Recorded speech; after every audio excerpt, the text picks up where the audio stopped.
बहुत ही गहन रहस्य की तरफ संकेत किया है। यदि मैं आपसे पूछूं कि सबसे बड़ा सुख क्या है, तो आप क्या उत्तर देंगे? आप में से कोई कहेगा राज्य का दीदार ही सबसे बड़ा सुख है। कोई कहेगा और न कोई सुख इन समान जो दिल संकुल करे पहचान से बड़ा कोई सुख नहीं है। कोई कहेगा कोट राय बैकुंठ के न आवे खिन के समान। कोई दीदार को सुख मानेगा, कोई कुछ को सुख मानेगा। कोई सेवा को सुख मानता है, कोई वाणी के ज्ञान में डूबने को सुख मानता है। लेकिन सभी सुख अनंत है परंतु हाँ, माया के संसार में सभी सुखों को अनंत नहीं कहा जा सकता। लेकिन अनंत कहने की ये जो एक शोभा को दूसरे शोभा से श्रेष्ठ कहना एक अलंकारिक वर्णन है। जैसे अपने राज्य के 5 हारों का वर्णन सुना है। एक देखा हार हिरण का जानो, कोई कोट सूर जुजास, इन उजास तेज बड़ा फर्क, एक सुख सुख शीतल चोट मिठास। हीरे का हार का दूजा हार मानिक का जानो, उनसे अधिक शोभा है। आगे मानिक का हार उससे अधिक सुंदर लग रहा है। फिर आगे के हारों का जो वर्णन है, हार लसनिया 5वां, एक कुछ सुख शोभा और जानो तेज सरस सरस तेज। एक हार दूसरे हार से सुंदर लग रहा है। क्यों? सबकी शोभा बराबर है, लेकिन क्या कहा जाएगा? इससे यह सुंदर है, इससे यह सुंदर है। सौंदर्य का वर्णन हमेशा वर्तमान काल में किया जाता है।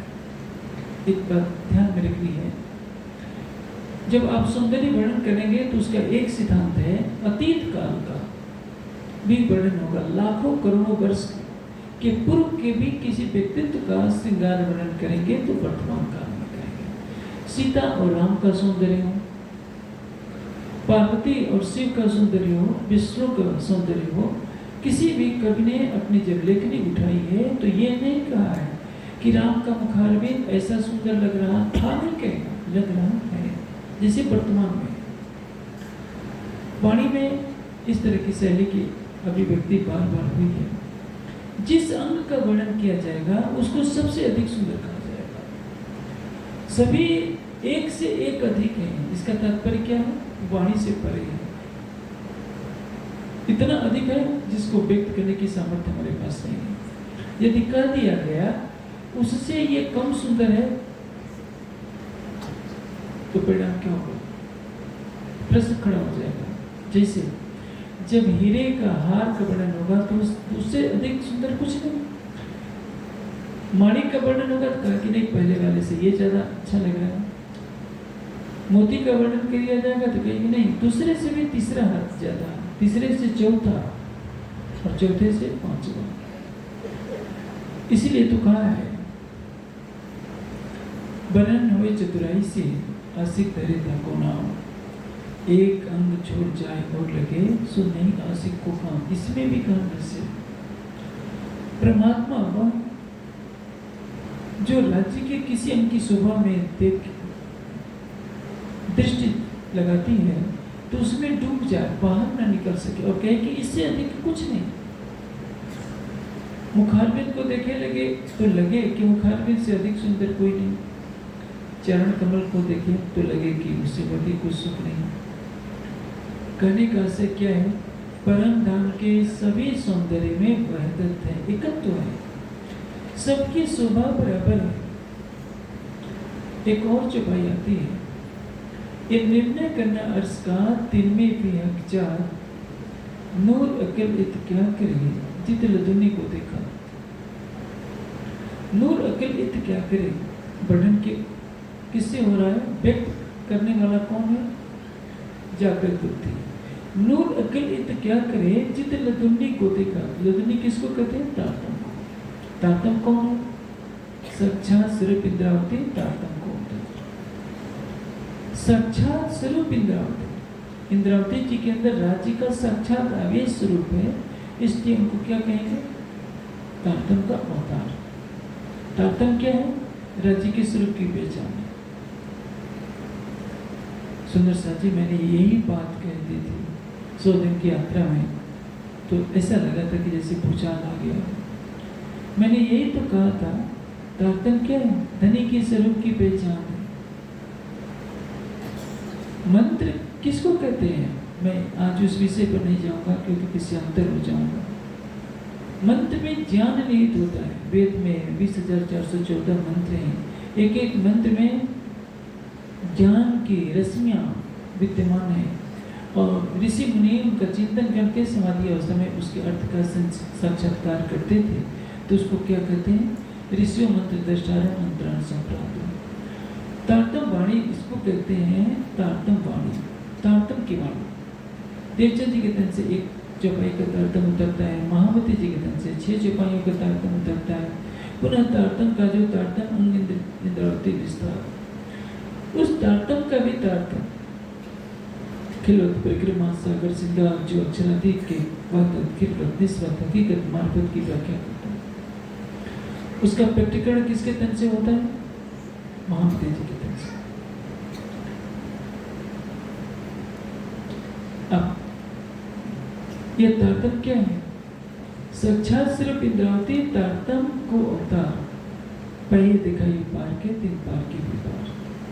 यह तारतम जो हमारे और धनी के बीच में एक सेतु का कार्य करता है। माया के अंधकार में हमारी आत्मा भटक रही है, उसे स्वयं को का बोध नहीं है कि मैं कौन हूँ, कहाँ से आई हूँ, मेरी आत्मा का अनादि कीर्तन कौन है।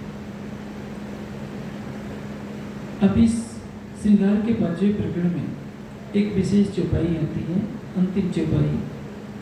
श्री महामत कहे हक हुक्मे, ऐसा सुख न दूजा को, पाँव मासूक के आशिक पिए रस धोत। पाँव मासूक के आशिक पिए रस धोत हो। मासूक किसको कहते हैं? जिससे प्रेम किया जाए। आशिक किसको कहते हैं? जो प्रेम करने वाला है। आशिक अपने मासूक के चरणों को धो धो कर पिए, उसका रसपान करे, इससे बड़ा सुख कोई नहीं हो सकता। अब प्रश्न खड़ा होता है, क्या बाह्य रूप से किसी के चरणों को धोकर पीना ही चरणामृत पीना है? बहुत वर्ष पहले रतनपुरी में एक भजन बना था पंजाबी भाषा में, तेरे चरणा दे चरणामृत अज में पीनी है, पीनी है, मुझे एक को घूंट पिला दो अज में पीनी है। सुंदर साहब झुमझुम कर तो गाते हैं। गुरु पूर्णिमा के दिन क्या किया जाता है? हमारे समाज में भी प्रचलन है।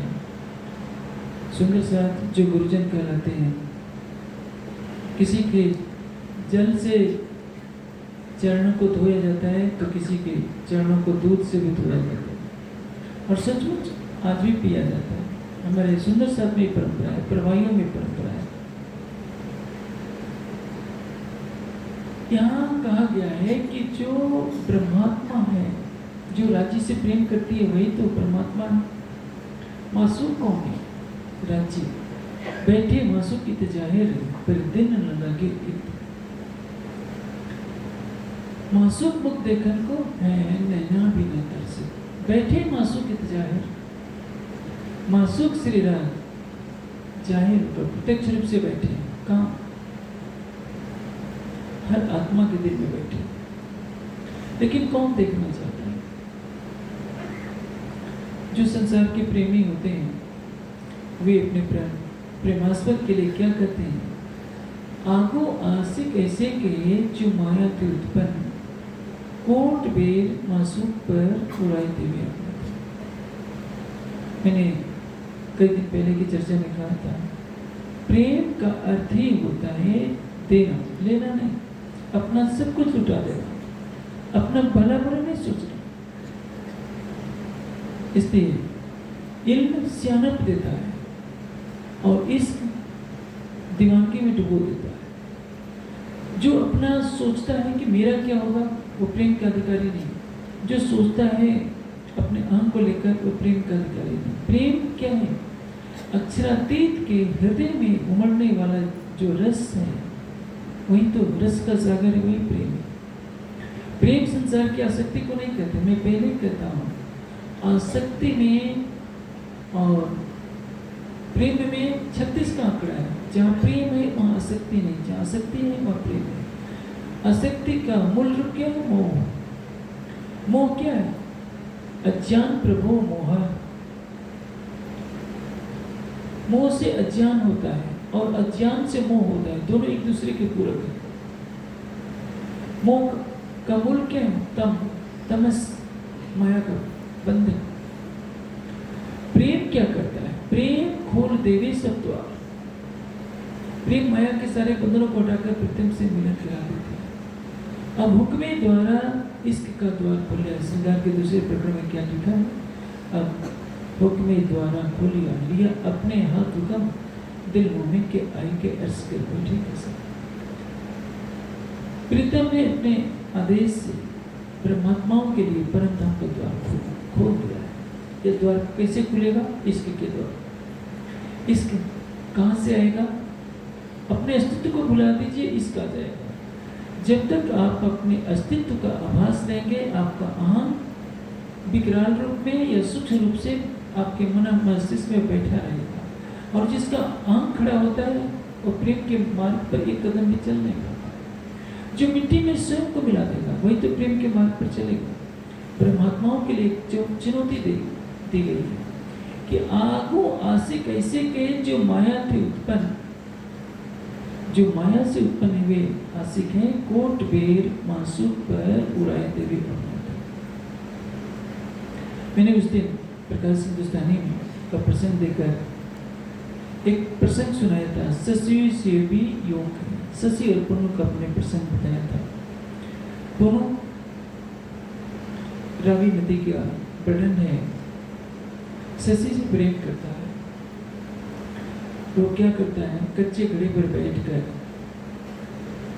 नदी पार करके जाता है। नदी के उस पार शशि रहती है। और आप जानते हैं इस संसार में भी आप किसी से लगाव रखेंगे तो तीसरे व्यक्ति को ईर्ष्या अवश्य होती है और वो कुछ भी कर देता है कि इस बंधन को तोड़ दे। संसार की विचित्रता है। एक दिन जो उसकी भाभी थी उसको बहुत ईर्ष्या हो जाती है, दोनों की भाभी को। वो सोचती है कि जब देखो तब उसके पीछे पागल है, मैं इनको रहने, इस प्रेम को मैं खंडित करके रहूंगी। उसने घड़ा बदल दिया। जिस पक्के घड़े पर वो बैठ कर जाता था उसकी जगह कच्चा घड़ा रख देते हुए देखने में वैसा ही लगता था। जैसे ही वो घड़े पर बैठ कर जाता है तो कच्चा घड़ा था। बाढ़ आई हुई है रावी नदी में, प्रतिदिन वो पार कर जाता था, किंतु उस दिन कच्चा घड़ा नदी में गल जाता है। पुनः उस नदी को पार करना चाहता है, लेकिन विकराल रूप है नदी का, बाढ़ से पानी के बहाव में बह जाता है। जब शशि को पता चलता है कि तुझसे मिलने के लिए तेरा पुनः आ रहा था लेकिन पानी के बहाव में बह गया है, तो वो पागल होकर रावी नदी के किनारे घूमने लगती है।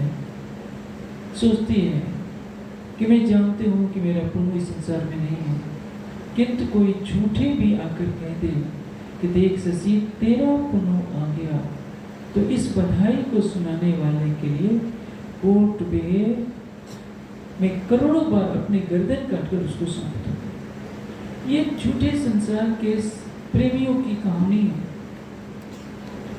कि जो पुनः के जीवित होने की झूठी सूचना भी देकर उसको सांत्वना दे दे तो अपने गर्दन देने के लिए तैयार है। प्रेम सर्वस्व त्याग सिखाता है। प्रेम अहम के विनाश का मार्ग खोलता है। प्रेम हृदय को निर्विकार बनाता है। प्रेम प्रियतम से मिलन कराता है। परिक्रमा ग्रंथ का पहला प्रकरण। अब कहूँ इश्क की बात, इश्क सपना भीत सच्चा, जो कभी अभी मिने शब्द तो 14 तवक्को करेगा। जो कभी अभी मिने शब्द, प्रेम की व्याख्या इश्क की व्याख्या नहीं हो सकती। सुंदर साहब में एक बहुत बड़ा भ्रम है कि प्रेम योग माया में है, इसकी परमता में। ऐसा नहीं। एक चौपाई आती है, प्रेम बसे पिया के चित्त, या के प्रेमी के बिस्तर, या के प्रेमी के भुवन, या के प्रेमी के सहज स्वभाव। प्रीतम के हृदय में प्रेम है, तो क्या परम धाम में प्रीतम नहीं है? इसका अरबी का शब्द है, प्रेम संस्कृत का शब्द है। यदि कहें कि इश्क केवल परम धाम से आया है, तो इसके भी तो 4 भेद होते हैं। नासुक जिस इश्क जिस्मानी, इसके हफ्सी, इसके नफ्सी, इंद्रियों का प्रेम, और इसके हृदय का प्रेम, इसकी हकीकत और इसके मार्फत, इसके भी 4 भेद होते हैं। उसी तरह से जैसे इस संसार में भी हिंदी के स्तर पर संस्कृत के साहित्य में 4 तरह के प्रेम की, शारीरिक, ऐन्द्रिक प्रेम, शारीरिक प्रेम, मानसिक प्रेम, और भक्ति में परमात्मा का प्रेम, और विज्ञानमय प्रेम। ज्ञानमय प्रेम जो परमात्मा का ज्ञान प्राप्त करके प्रेम किया जाता है। विज्ञानमय प्रेम, परम प्रेम, जिसको दिव्य प्रेम कहते हैं, परा प्रेम, वो क्या है? मार्फत की अवस्था का प्रेम है। शब्दों के भाव पर जाना चाहिए। यदि इश्क परम धाम में है तो परम प्रेम क्यों नहीं? वाणी में कहीं नहीं लिखा है कि योग माया में प्रेम है और परम धाम में इश्क है। एक धारणा जब चल जाती है तो वो उसका प्रभाव बढ़ चला जाता है और समाज उसी को स्वीकार कर लेता है। मैं वही बात कर रहा था, हम सुंदर साथ आकलन करें कि हम शशि के सामने कहाँ ठहरते हैं। शशि के अंदर ईश्वरी सृष्टि की वासना नहीं है, परम धाम की वासना नहीं है। शशि माया का एक जीव है जो अपने सच्चे प्रेम की खातिर, देखिए, प्रेम जहां है वहां वासना नहीं। प्रेम चाहती तो, यदि शशि चाहती तो क्या है, दोनों मर गया और प्रेमी मिल जाएगा। आजकल देखते ही है ना, विवाह होता है, कुछ महीने कुछ साल बीतते हैं, तलाक ले लिया जाता है, फिर कोई और प्रेमी ढूंढ लिया जाता है। जैसे कपड़े बदले जाते हैं वैसे रिश्ते बदल दिए जाते हैं आज के संसार में, लेकिन प्रेम में रिश्ता नहीं बदलता। प्रेम मृत्यु को भी ठोकर मार देता है। तन बदलते जाते हैं लेकिन प्रेम कभी नष्ट नहीं होता। मोह नष्ट हो जाता है क्योंकि मोह का संबंध शरीर से होता है, धन संपदा से होता है, प्रकृति से होता है। प्रेम आत्मा की वस्तु है, प्रेम परमात्मा की वस्तु है। एक बात मैं और कहूँगा, हक जात वहदत जो सो छोड़े न एको दम, प्यार करे माहो माहे वास्ते प्यार कसम। हक जात कौन है? परम की परमात्मा है। हक जात वहदत जो, परम धाम की आत्माएं वहदत को कभी नहीं छोड़ सकती। वहदत को न छोड़ने का तात्पर्य क्या है? सबके अंदर प्रेम बराबर है। कोई किसी से कम प्रेम, कोई किसी से ज्यादा प्रेम नहीं करता, क्योंकि वहां का प्रेम ही अनंत है। इसलिए कम या अधिक की गणना ही नहीं हो सकती। अनंत में भी भाजक रेखा नहीं खींच सकते। अनंत से अनंत निकालेंगे तो भी अनंत ही बचना है। अनंत से अनंत में गुणा करें, जोड़ें, भाग करें, सभी अनंत ही बचता है। इसलिए हक जात वहदत जो छोड़े न एको दम, प्यार करें माहो माहे वास्ते प्यार कसम। हर ब्रह्मात्मा दूसरी ब्रह्मात्मा को अपने से अनंत गुना चाहती है। यहाँ क्या होता है, हर कोई दूसरे की अपेक्षा अपने को चाहता है। कारण कि इस संसार में प्रेम क्यों नहीं है? क्योंकि हर कोई अपने को चाहता है। ये मोह है। दूसरों से हम उतना ही संबंध रखते हैं कि हमारा काम पूरा हो जाए। भाई भाई से लगाव रखता है, स्नेह की एक बूंद होती है और मोह का सागर उमड़ रहा होता है। पिता पुत्र में कहीं ना कहीं मोह का संबंध होता है। मित्र मित्र में प्रेम की हल्की सी सुगंध होती है, क्योंकि हर प्राणी में कुछ सतोगुण होता है, कुछ रजोगुण होता है, कुछ तमोगुण होता है।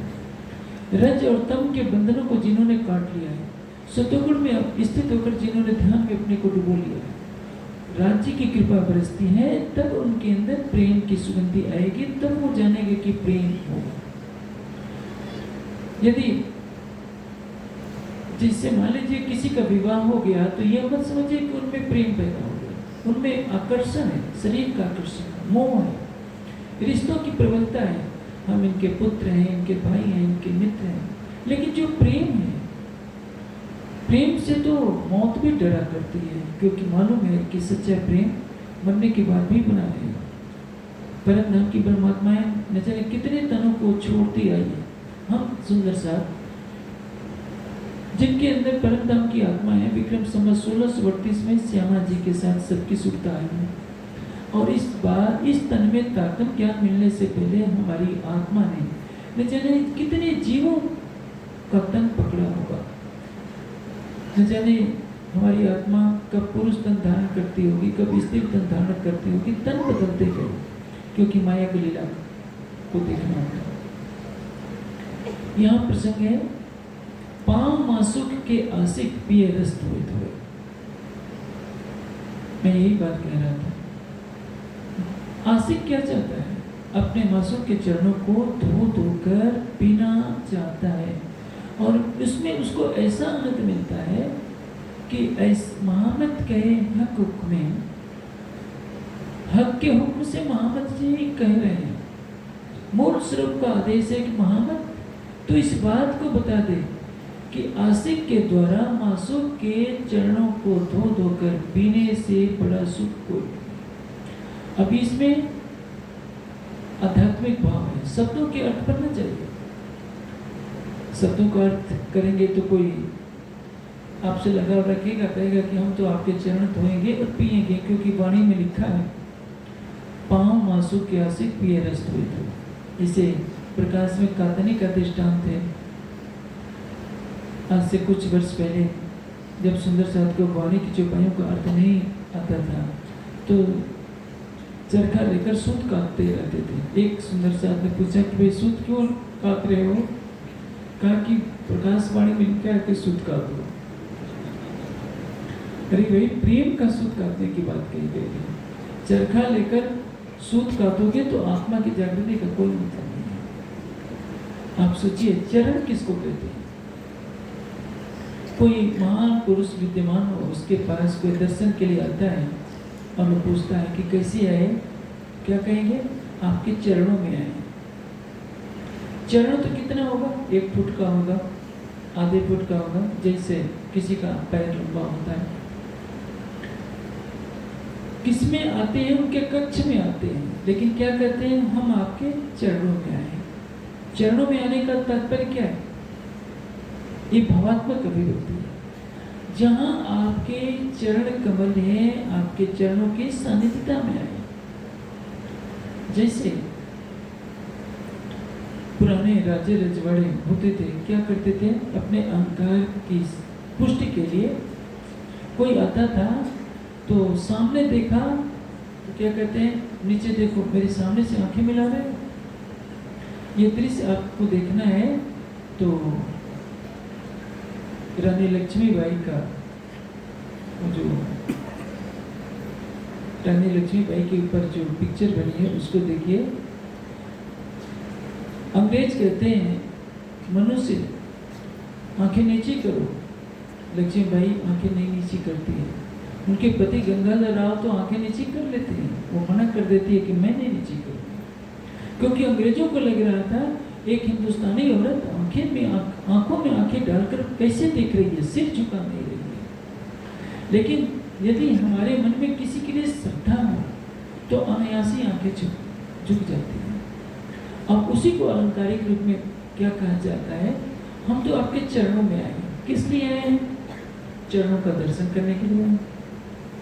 बोले ये चरण कपड़े से ढका हो, दिखता कौन है? मुख। आंखों को तो ढक नहीं सकते, ढक लेंगे तो बातें कैसे करेंगे? मुख को ढक नहीं सकते। लेकिन क्या कहेंगे? आपके चरणों का दर्शन करने आए हैं, आपके चरणों में आए हैं। चरणों में आए हैं तो चरणों का दर्शन कैसे कर लेंगे? ये सारे भावात्मक बातें हैं जिसको साहित्य के सौंदर्य की दृष्टि से इसी तरह से लिखा जाता है। अब आप चलिए, क्या कहते हैं? पांव मासूक के असिक पिए रस धोए धोए। चरणों को धोने के लिए क्या चाहिए? जल चाहिए। जल कहाँ से लाएंगे? पाक नवीन पानी चाहिए, अर्श का जल नहाइए के जमान में तो हुई देर। राज्य के सौंदर्य में डुबकी लगाइए। पानी कैसा? अर्श का आग चाहिए। परम धाम का जल क्या है? वो प्रेम चाहिए, प्रेम रूपी जल। आपको एक अलंकारिक भाषा और बताता हूँ। सिकट से मिलने के लिए सुदामा पहुंचते हैं। स्थिति बहुत विकट है। शीश पगान जगह तन में, सिर पर पगड़ी नहीं, शरीर पर कपड़ा नहीं। शीश पगान जगह तन में, प्रभु जाने मसीह के ग्रामा। द्वारपाल आकर कहता है, प्रभु पता नहीं किस गांव का रहने वाला ऐसा आदमी आ गया है जिसके सिर पर पगड़ी नहीं है, शरीर पर कोई वस्त्र नहीं। शीश पगान जगह तन में, प्रभु जाने मसीह के ग्रामा। धोती फटी सिलटी दुपटी और उपाय उपाना की नहीं सामा। उसकी धोती भी कई जगह से फट गई है, पैरों में जूता भी नहीं। धोती फटी सिलटी दुपटी और उपाय उपाना की नहीं सामा। द्वार खड़ियो तिज दुर्बल देखी, रहियो चिकित्सो पुष्पा अभिरामा। प्रभु एक ब्राह्मण आया है, दुर्बल शरीर का है, आश्चर्य में डूबकर आपके भवन को देख रहा है। पूछत दीन दयाल को धाम, बतावत अपनो नाम सुदामा। और ये दीन दयाल कह रहा है कि मैं सुदामा हूँ। पूछता है कि क्या कृष्ण, मेरे कृष्ण को किसी ने देखा है? मेरे कृष्ण का निवास कहाँ है? जब श्री कृष्ण सोचते हैं, केवल सुदामा का नाम सुनते हैं, रुक्मिणी को भूल जाते हैं, सभी पटरानियों को भूल जाते हैं, नंगे पांव भाग करके आते हैं। सुदामा को देखकर कलेश लगा लेते हैं। सुंदर साथ जी, आप इस बात को याद रखिए, आपके घर कोई सुंदर साथ आता है तो अपना सौभाग्य समझिए कि आपके घर कोई परमात्मा आई है, उसके चरण कमल पड़े हैं। यदि आपने उसके प्रति उपेक्षा दर्शाई, प्रेम भाव नहीं दर्शाया, तो एक ऐसा गुनाह लग जाएगा जिसका उत्तर आप परम धाम में भी नहीं दे सकते। तुलसीदास जी ने एक बहुत ऊंची बात कही, देखत ही हर्षे नहीं नैनन नहीं स्नेह, तुलसी वाखन में जाइए कंचन वर्षे में। यदि किसी के घर सोने की भी वर्षा हो, लेकिन उसके घर जाने पर हृदय में उल्लास नहीं होता और नेत्रों में प्रेम नहीं आता, तो उस घर में नहीं जाना चाहिए। आपके घर किसी परमात्मा के चरण कमल पड़ गए तो सोचिए कि इससे बड़ा सौभाग्य का दिन कुछ नहीं है। लेकिन यदि आपने बोझ महसूस किया, जैसे कि काफी सुंदर साथ कर लेते हैं, अरे भोजन कौन बनाएगा, कैसे आ गए, तो आपने बहुत कुछ खो दिया। लेकिन वो अलग युग था। कहाँ एक त्रिलोकीनाथ सोने के महल में रहने वाले, और कहाँ उनका मित्र फटे कपड़े पहने हुए जाता है। सिकट्स जाते हैं अपने परम मित्र बचपन के सगा सुदामा से गले मिलते हैं, लाकर सिंहासन पर बैठाते हैं और चरण धोने लगते हैं। देख कि सुदामा की दीन दशा करुणा करके करुणानिधि हुए, पानी परातों को हाथ छिओनी नैनन के जल संपत्त, अपने नेत्रों के जल से सुदामा के पैरों को धो दिया। ये किसका प्रेम है? एक मित्र का प्रेम है। हम सुंदर साथ सोचते हैं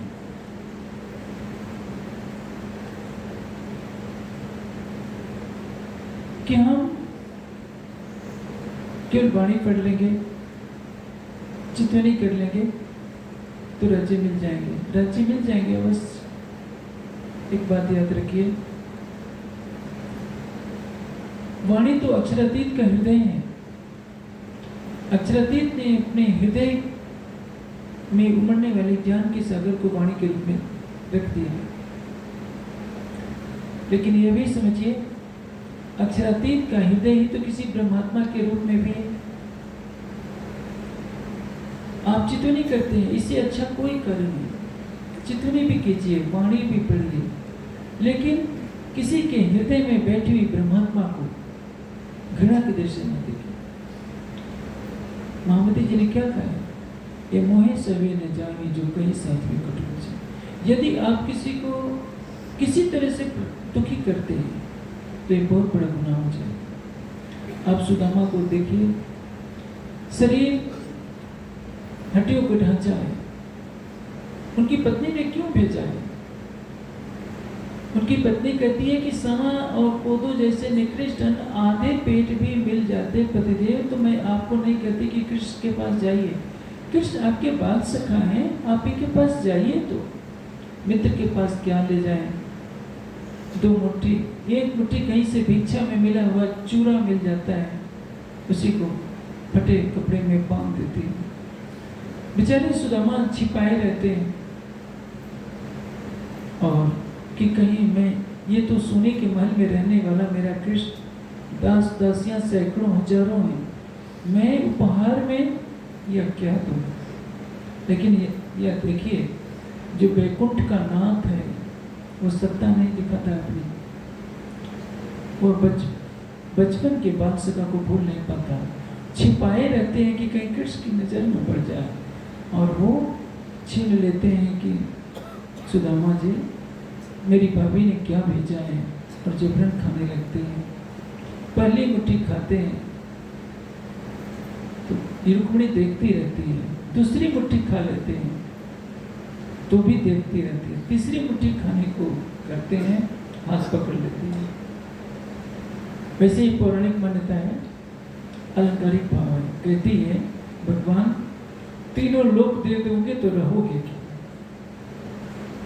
मैं भावात्मक अभिव्यक्ति कर रहा हूँ, ऐसा न समझिए कि क्योंकि वो तो कल द्वारकाधीश है, द्वारका को ही दे सकते थे इस संसार के विधान के अनुसार, लेकिन रचनाकार ने किस भाव में डाला है कि यदि श्री कृष्ण का बस चलता तो तीनों लोग दे सकते थे। ये है हमारे घर को चलकर आता है तो हम उसको किस भावना से सुंदर साथ को सेवा करें। ये मैंने गुजरात में देखा है, सिक्किम असम की तरफ देखा है, कहीं कहीं जाने पर मुझे ऐसा लगता है कि सुंदर साथ बोझ भी महसूस करने लगते हैं। उन सुंदर साथ को आत्मंथन करना होगा कि आपके घर गरीब से गरीब भी सुंदर साथ आता है तो उसे प्रेम की दृष्टि से देखिए। ये मैंने एक दृष्टांत दिया कि पानी परात को हाथ छुओने नैनन के जल सो पक धोए। आपको भी राजी के चरणों को धोना है, पांव मासूक के आशिक पिए रस धोए धोए, धोना है और पीना है। कैसे? चरण क्या है? ये केवल जाहरी चरण नहीं, चरण का तात्पर्य क्या है? नख से सिख तक राज्य का श्रृंगार चरण कहलाएगा। कैसे?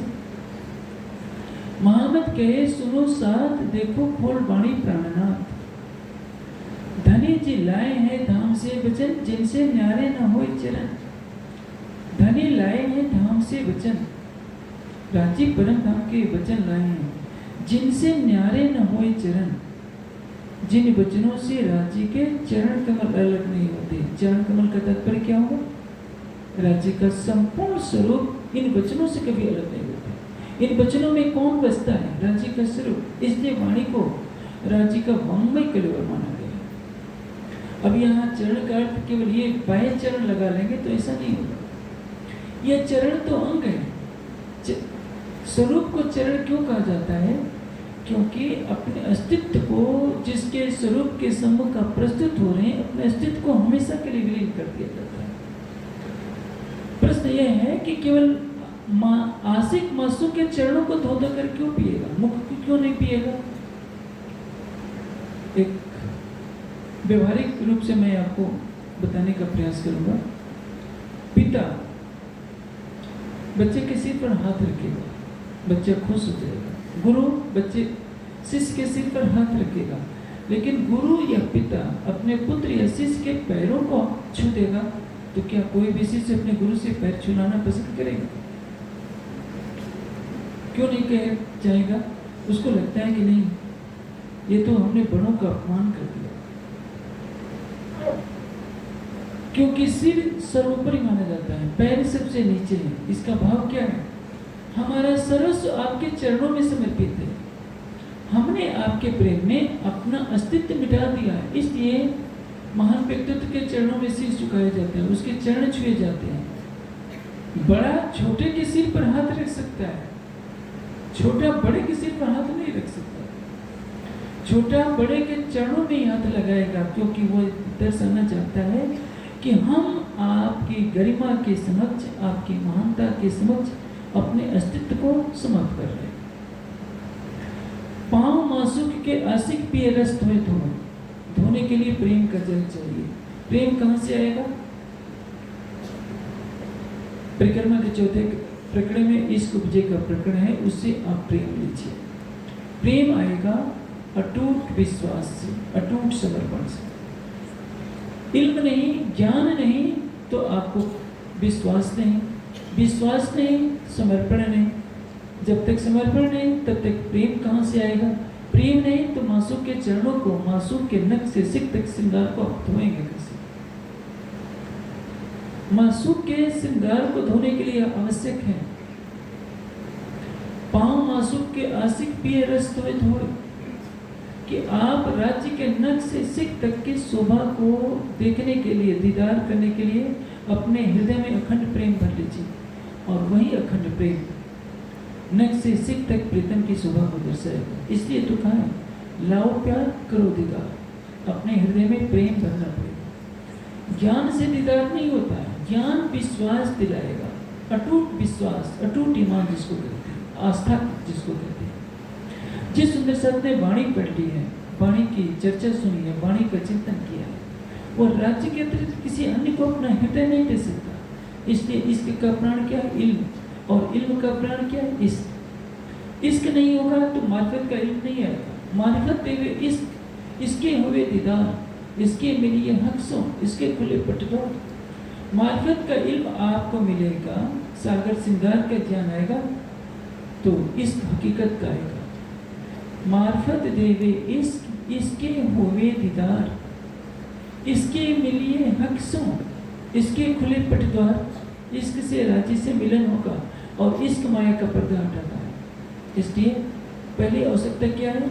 वाणी के ज्ञान की आवश्यकता है। वह ज्ञान जब आपको मिलेगा तो आप क्या करेंगे? राज्य की चितवनी करेंगे। लेकिन चितवनी करने के लिए पहली आवश्यकता क्या है? अटूट विश्वास आवश्यक है, अटूट समर्पण आवश्यक है। श्रद्धा लभते ज्ञानम, श्रद्धा से ज्ञान प्राप्त होता है और ज्ञान से श्रद्धा प्रकट होती है। दोनों एक दूसरे के पूरक है। आपके अंदर श्रद्धा नहीं तो ज्ञान भी नहीं मिलेगा।